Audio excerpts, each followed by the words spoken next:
ਵਿਸ਼ਵ ਵਾਰਤਾ ਦੇਖ ਰਹੇ ਦਰਸ਼ਕਾਂ ਦਾ ਖਬਰਾਂ ਦੇ ਖਾਸ ਬੁਲੇਟਿਨ ਖਬਰ ਦੁਪਹਿਰ ਦੇ ਵਿੱਚ ਸਵਾਗਤ। ਤੇ ਹੁਣ ਬੁਲੇਟਿਨ ਦੀ ਕਰਦੇ ਹਾਂ ਸ਼ੁਰੂਆਤ। ਪੰਜਾਬ ਦੇ ਵਿੱਚ ਈਜ਼ੀ ਰਜਿਸਟਰੀ ਸਿਸਟਮ ਦੀ ਸ਼ੁਰੂਆਤ ਕੀਤੀ ਗਈ ਹੈ।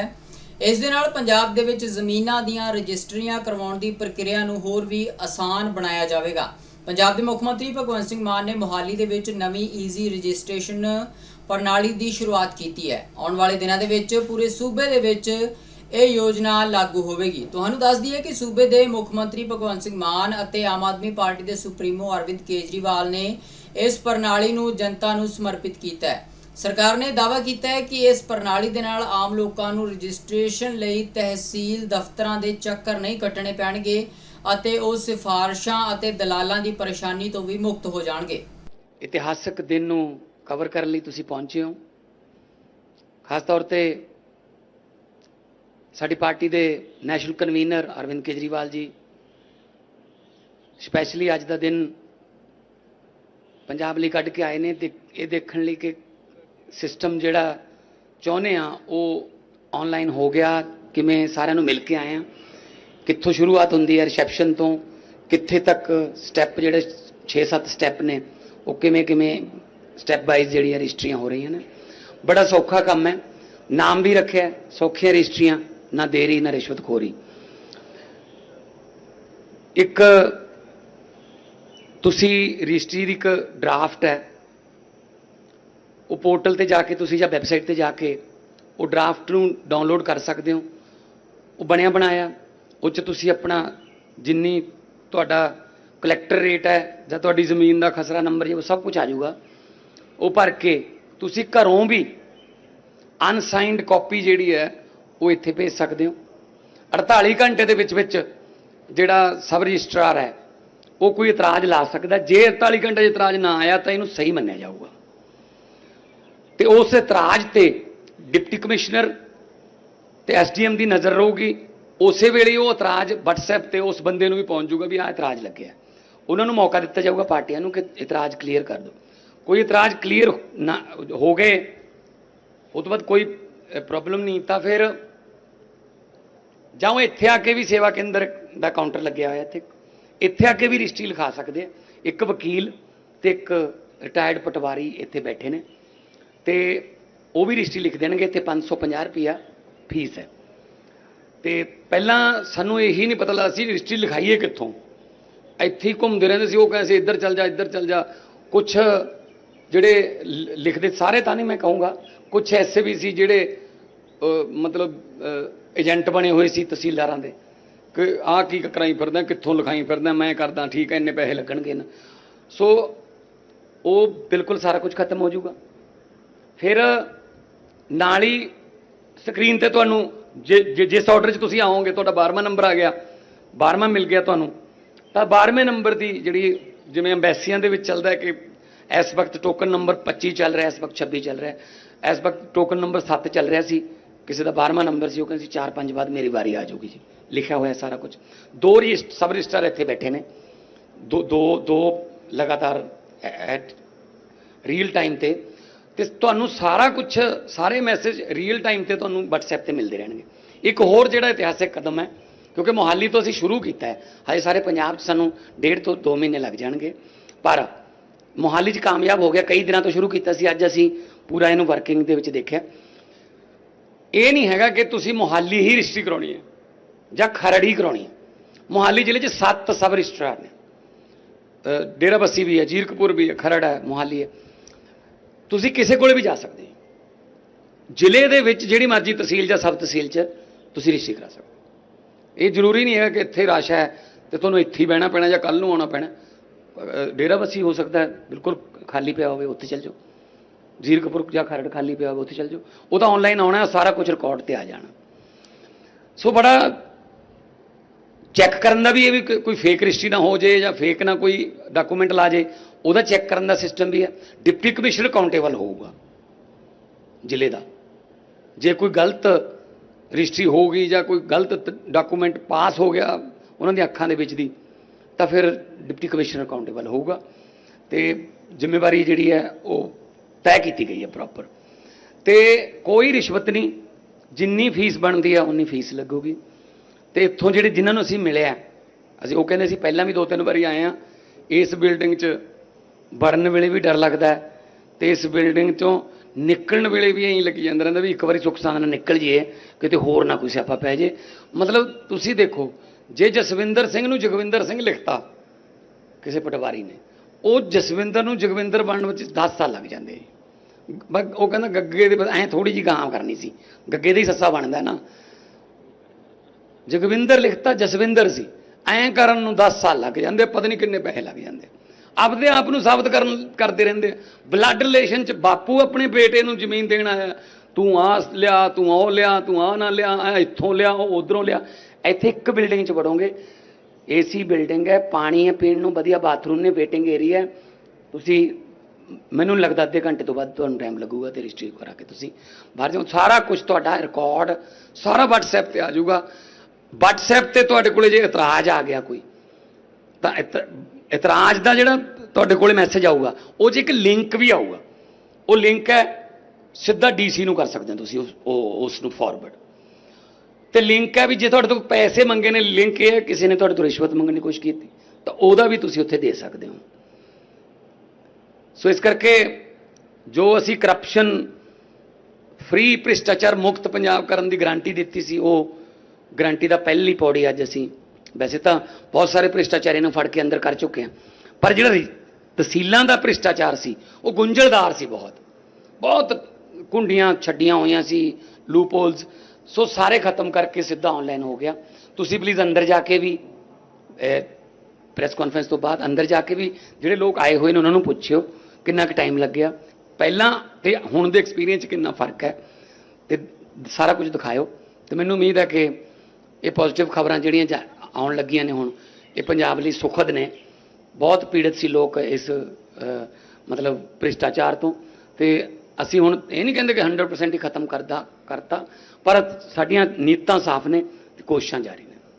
ਮੈਂ ਹੁਣ ਇੱਕ ਮਿੰਟ ਲਈ ਕਹੂੰਗਾ ਅਰਵਿੰਦ ਕੇਜਰੀਵਾਲ ਸਾਹਿਬ, ਕਿਉਂਕਿ ਦਿੱਲੀ ਦੇ ਵਿੱਚ ਇਹਨਾਂ ਨੇ ਕੋਸ਼ਿਸ਼ ਕੀਤੀ ਸੀ, ਪਰ ਸਰਵਿਸਿਜ਼ ਉੱਥੇ ਸੈਂਟਰ ਕੋਲੇ ਸੀ। ਉੱਥੇ ਜਿਹੜੀ ਜਿੰਨੀਆਂ ਵੀ ਸਰਕਾਰੀ ਸਰਵਿਸਿਜ਼ ਸੀ ਉਹ ਸਾਰੀਆਂ ਸੈਂਟਰ ਨੇ ਆਪਦੇ ਹੱਥ 'ਚ ਰੱਖੀਆਂ ਹੋਈਆਂ ਸੀ। ਕੇਜਰੀਵਾਲ ਸਾਹਿਬ ਤਾਂ ਬਸ ਉਹਨਾਂ ਨੇ ਗਾਲਾਂ ਕੱਢਣ ਨੂੰ ਰੱਖੇ ਹੋਏ ਸੀਗੇ ਵੀ ਉਹਨਾਂ ਨੇ ਤੜਕੇ ਉੱਠ ਕੇ ਉਹਨਾਂ ਨੂੰ ਕੱਢਤੀਆਂ, ਉਦੋਂ ਉਹ ਲੜੇ ਗਏ, ਆਹੀ ਕਰੀ ਗਏ। ਹੁਣ ਉਹੀ ਦਿੱਲੀ ਦੇ ਵਿੱਚ ਫੇਰ ਦੁਬਾਰੇ ਟੈਂਕਰ ਮਾਫੀਆ ਵੀ ਆ ਗਿਆ, ਸਕੂਲ ਮਾਫੀਆ ਵੀ ਆ ਗਿਆ, ਸਾਰੇ ਮਾਫੀਆ ਵਾਪਸ ਆ ਗਏ। ਹੁਣ ਉਹ ਲੋਕ ਕਹਿੰਦੇ ਯਾਰ ਵੀ ਕੀ ਕਰੀਏ ਹੁਣ ਅਸੀਂ ਕਿਹਾ ਵੀ ਤੁਸੀਂ ਕੋਈ ਗੱਲ ਨਹੀਂ। ਦਿੱਲੀ ਤੋਂ ਵੀ ਇੱਕ ਫੈਮਿਲੀ ਆਈ ਹੋਈ ਹੈ, ਦਿੱਲੀ ਤੋਂ ਇੱਕ ਫੈਮਿਲੀ ਆਈ ਹੋਈ ਹੈ ਇੱਥੇ ਰਜਿਸਟਰੀ ਕਰਾਉਣ, ਤੇ ਉਹ ਵੀ ਕਹਿੰਦੇ ਸੀ, ਕਹਿੰਦੇ ਜੀ ਮਤਲਬ ਸਾਨੂੰ ਤਾਂ ਪਹਿਲਾਂ ਵਾਲੀ ਜਿਹੜਾ ਸਿਸਟਮ ਚਾਹੀਦਾ। ਕੋਈ ਗੱਲ ਨਹੀਂ, ਲੋਕਤੰਤਰ ਹੈ, ਲੋਕਾਂ ਦਾ ਹੱਕ ਬਣਦਾ। ਤੋ ਮੈਂ ਬੇਨਤੀ ਕਰੂੰਗਾ ਅਰਵਿੰਦ ਕੇਜਰੀਵਾਲ ਸਾਹਿਬ ਨੂੰ, ਉਹਨਾਂ ਦਾ ਐਕਸਪੀਰੀਅੰਸ ਕਿਵੇਂ ਰਿਹਾ ਜਾਂ ਅਗਲੀਆਂ ਜੋ ਪਲੈਨਿੰਗ ਸਾਡੀਆਂ ਪੰਜਾਬ ਲਈ ਨੇ ਉਹਨਾਂ ਬਾਰੇ ਵਿਚਾਰ। आज ये रजिस्ट्री का जो पूरा सिस्टम पंजाब के अंदर चालू किया जा रहा है, मैं समझता हूँ कि पूरे देश में किसी भी राज्य के अंदर इस किस्म का रजिस्ट्री का सिस्टम नहीं है। पहली बार पंजाब में ये सिस्टम लागू किया जा रहा है। मुझे पूरी उम्मीद और विश्वास है कि इसके पहले आप लोग हमारे आने के पहले अंदर जाके देख चुके होंगे कि सिस्टम क्या है। अभी तक जैसे मान साहब ने बताया, अगर कोई भी आदमी को किसी तहसील में जाना पड़ जाता था, तहसीलदार के दफ्तर में जाना पड़ जाता था, तो उसके लिए ये एक बहुत बुरे सपने की तरह होता था। अंदर जाते हुए घबराता था और पूरा सारा ख़त्म होने के बाद जब तक वो बाहर निकलता था उसको निचोड़ लिया जाता था बुरी तरह से, और ये अंग्रेज़ों के टाइम से चला आ रहा था। तो मैं समझता हूँ कि आज यहाँ पे पंजाब के अंदर, मोहाली के अंदर जो शुरू किया जा रहा है पायलट बेसिस पे, ये केवल पंजाब के लिए नहीं पूरे देश के लिए आज एक ऐतिहासिक दिन है। और एक बार जब ये चालू हो, मोहाली में आज चालू हो गया, पूरे पंजाब में जब चालू हो जाएगा तो पूरे देश के लिए ये एक सीख होगा जिसे बाकी देश में भी लागू किया जा सकता है। हम जानते हैं कि रजिस्ट्री कराने में जैसे ही एक आदमी तहसीलदार के या सब रजिस्ट्रार के दफ्तर में घुसता है, सबसे पहले उसे रजिस्ट्री टाइप करानी होती है, डीड लिखवानी होती है। यहीं से उसको घेर लिया जाता है। जैसे ही वो दफ्तर के अंदर घुसता है उसको 2-3 लोग घेर लेते हैं, हाँ जी क्या काम है। वो कहता है मेरे को रजिस्ट्री डीड लिखवानी है, वो सारा काम कराएंगे, और उसको दलाल पकड़ के ले जाते हैं। और फिर उसकी सेटिंग होती है, डीड लिखवाने का भी पैकेज होता है कि इतने पैसे लगेंगे, और उस पैकेज में तहसीलदार का भी हिस्सा होगा, सब रजिस्ट्रार का भी हिस्सा होगा। कहते तो हैं कि ऊपर भी हिस्सा होगा, ऊपर किसका हिस्सा होता है हमें नहीं पता, लेकिन पैकेज होता है, और उस पैकेज के लिए दलाल बाहर बैठे होते हैं। उसके बाद फिर वो रजिस्ट्री डीड उसकी वहां पे दी जाती है। डीड के अंदर अगर पैकेज ना हो तो उसमें 100 ऑब्जेक्शंस हो जाती हैं। एक ऑब्जेक्शन दूर करो, फिर दोबारा हो, फिर दूसरी ऑब्जेक्शन, फिर तीसरी बार आओ, फिर लाइन में लगो, फिर चौथी ऑब्जेक्शन खत्म ही नहीं होती तहसीलदार की। इस सारे सिस्टम को स्टडी करने के बाद आज पहली बार यह है कि अब डीड लिखवाने के लिए आपको किसी डीड राइटर के पास जाने की जरूरत नहीं है। डीड राइटर सरकार ने बिठा दिया, यहाँ पे एक वकील बिठा दिया, एक रिटायर्ड तहसीलदार बिठा दिया, पटवारी बिठा दिया। वो डीड लिख के देंगे आपको, 550 रुपये लगेंगे, यहीं जमा करा दो, सरकार ने बिठा दिया। अब आपको कहीं जाने की जरूरत नहीं है, डीड यहीं पे लिखी जाएगी। डीड लिखने के बाद आप अपनी फीस जमा करा देते हो। फीस उसके बाद आपको उसी टाइम मैसेज आ जाता है, जी आपकी डॉक्यूमेंट्स जमा हो गए, फीस जमा हो गई। 48 घंटे के अंदर आपको आपके ऑब्जेक्शन बता दिए जाएंगे। सब रजिस्ट्रार को 48 घंटे मिलते हैं यहाँ पे। 48 घंटे के अंदर अब अनाप शनाप ऑब्जेक्शन तहसीलदार नहीं बता सकता। अभी कंप्यूटर के अंदर हम देख रहे थे 8 या 10 तरह के ऑब्जेक्शन लिखे हुए हैं, उसके अंदर से ही कोई ऑब्जेक्शन बताना है। वो जो भी ऑब्जेक्शन बताएगा उसकी एक कॉपी डीसी के पास जाती है। डीसी को जितने आज पूरे दिन में आए केस सारे देखने होते हैं। किसी तहसीलदार ने बदमाशी करके कोई गलत ऑब्जेक्शन तो नहीं डाल दिया, जो पहले ऑब्जेक्शन पे ऑब्जेक्शन अब नहीं है। जो ऑब्जेक्शन लगानी है एक बार में लगाओ, 48 घंटे में लगाओ, और अगर गलत ऑब्जेक्शन लगाए तो डीसी उसकी चेकिंग करेगा। और मान साहब ने जैसे बताया, आपको एक व्हाट्सएप मैसेज आ जाएगा कि अगर आपको लगता है कि आपके ऑब्जेक्शन गलत लगाए गए, आप इसी वक्त इस लिंक पे क्लिक करके डीसी को शिकायत कर दो, उस अफसर को सस्पेंड कर दिया जाएगा। तो अब कोई अनाप शनाप ऑब्जेक्शन भी नहीं लगाता। मोस्टली लोगों के कोई ऑब्जेक्शन नहीं लग रहे, क्योंकि सिंपल सा काम है, उसमें भरना है बायर कौन है, सेलर कौन है, कितने में प्रॉपर्टी खरीदी, कितने में बेची, इतनी फीस, और तो उसमें कुछ है नहीं, कोई रॉकेट साइंस तो है नहीं।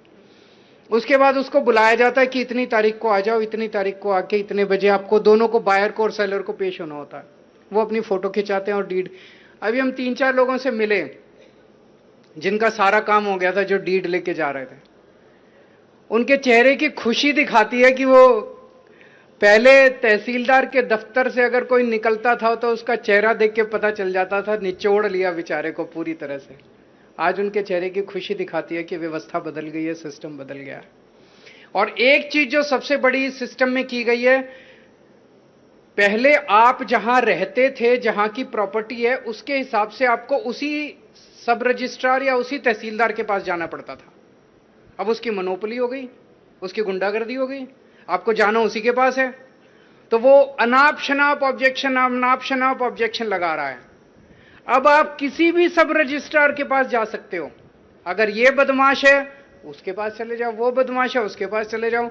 एक तरह से सरकार को भी पता चल जाएगा कि सबसे ज्यादा भीड़ किसके पास हो रही है। जिसके पास सबसे ज्यादा भीड़ हो रही है, इसका मतलब वो अच्छा आदमी है, और जिसके पास लोग नहीं आ रहे, इसका मतलब उसकी जांच होनी चाहिए, लोग उसके पास क्यों नहीं पहुंच रहे, या तो बदतमीजी कर रहा है और या कहीं कुछ गड़बड़ है। तो अब जनता को 7 सब रजिस्ट्रार हैं, जैसे मोहाली डिस्ट्रिक्ट के अंदर 7 में से आप किसी के पास भी जा सकते हो। तो मैं समझता हूं ये एक बहुत बड़ा ऐतिहासिक दिन है। 15 जुलाई तक ये जो पायलट, मोहाली का जो पायलट प्रोजेक्ट है, ये पिछले 15 दिन से चल रहा था। एक तरह से सॉफ्ट देख रहे थे हमने किसी को नहीं बताया था, ना मान साहब ने ना मैंने किसी को नहीं बताया था कि हम निगरानी कर रहे हैं। हम देखना चाह रहे थे कि आम आदमी जब इसमें दफ्तर में आ रहा है, क्योंकि आज जब हम आए हैं, मैं आया हूं, सीएम साहब आए हैं, तो सब कुछ ठीक मिलेगा, यहाँ पे सब अच्छा मिलेगा। लेकिन जब आम दिन, ऑर्डिनरी दिन जनता से कैसा बिहेव किया जाता है, असली टेस्ट तो वो है। तो पिछले 15 दिन से जो खबरें हमारे पास आई, जो भी ट्वीकिंग करनी थी सिस्टम के अंदर, वो हम कर चुके हैं। मोहाली का सिस्टम अच्छा चल रहा है। 15 जुलाई तक पूरे पंजाब के अंदर इसे लागू कर दिया जाएगा। 15 जुलाई से 1 अगस्त के बीच में एक तरह से ट्रायल चलेगा पूरे पंजाब के अंदर, और 1 अगस्त को फिर से हम लोग पूरे पंजाब में इसको लागू करेंगे। और मैं समझता हूं कि एक दिन ऐसा आएगा जब पंजाब से सीख के पूरा देश इसको, इस देश के हर तहसील ऑफिस के अंदर ये सिस्टम लागू होगा। मैं पंजाब के लोगों को, सभी पंजाबियों को बहुत बहुत बधाई देना चाहता हूं इस अर्थ शेकिंग सिस्टमेटिक चेंज के लिए। Thank you so much.